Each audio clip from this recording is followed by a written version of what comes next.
Thank you, Mr. Speaker. First, I want to congratulate the gentleman from North Carolina for the remarks he just made. He's a Republican and I'm a Democrat, but I will tell you this. We are friends and we work together. And he is one of the most conscientious members of this House who follows his conscience and his moral values in making decisions. He gave a very moving and important speech on the floor today. I thank the gentleman, Mr. Jones from North Carolina. Mr. Speaker, when I come to the floor to speak about our country's recent fiscal history, I'm often told there's no point in looking back.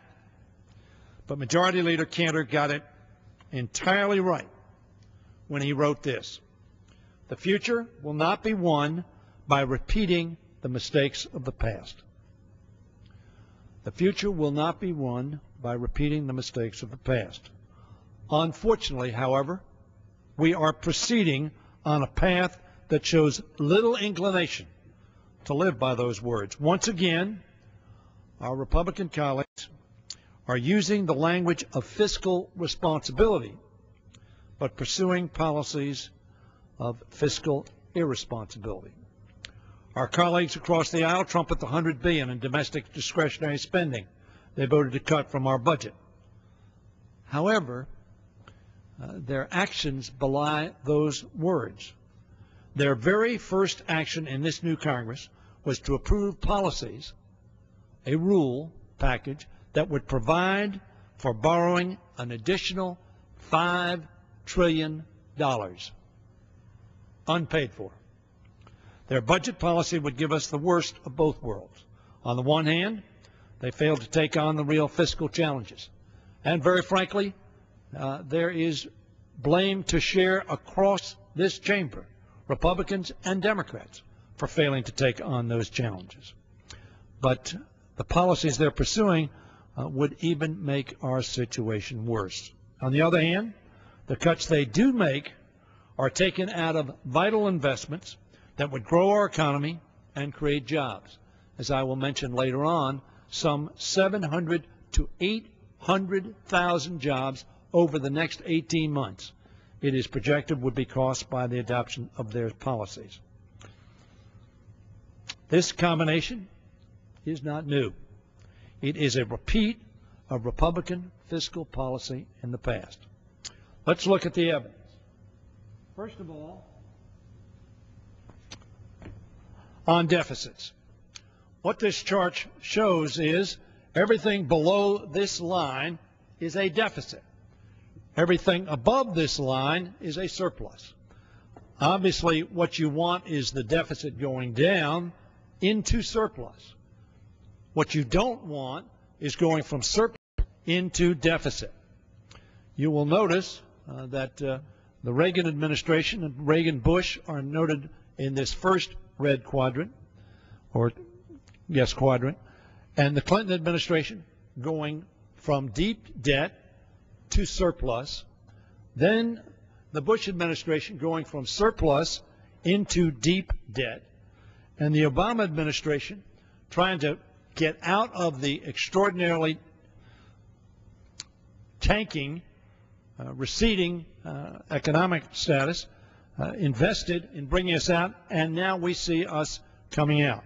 It shows how the fiscally responsible policies adopted under President Clinton took us into surplus. It unfortunately shows that when we reversed those policies in 2001, we then went back into deep deficits. We all know how those predictions that Republicans made when we adopted this economic program, for which none of the Republicans in the House or the Senate voted for. They said economic catastrophe would occur. That was their analysis. That was their economic prediction. In fact, exactly the opposite happened, and we created 22 million new jobs for Americans. This deficit chart also shows how our record surplus was squandered during the Bush administration. The second chart I want to show you talks about government spending. We have to cut spending. We all know that. We all talk about it. But let's look at who actually did cut government spending. Again, government spending was up and down, but at a rate higher than it was under the Clinton administration, where spending as a percentage of our gross domestic product was almost, without exception, went down. So when we talk about spending, we have a record of restraining and cutting spending. In fact, that was a partnership, frankly, because Republicans agreed to make compromises with the Democratic president. However, when they controlled the presidency, the House, and the Senate, you will see that spending went up sharply once again.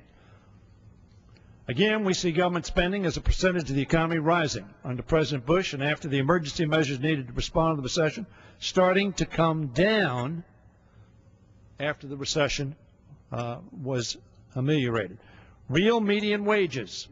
I want to show this chart as well, because after all, these are nice statistics, but what does it do for people?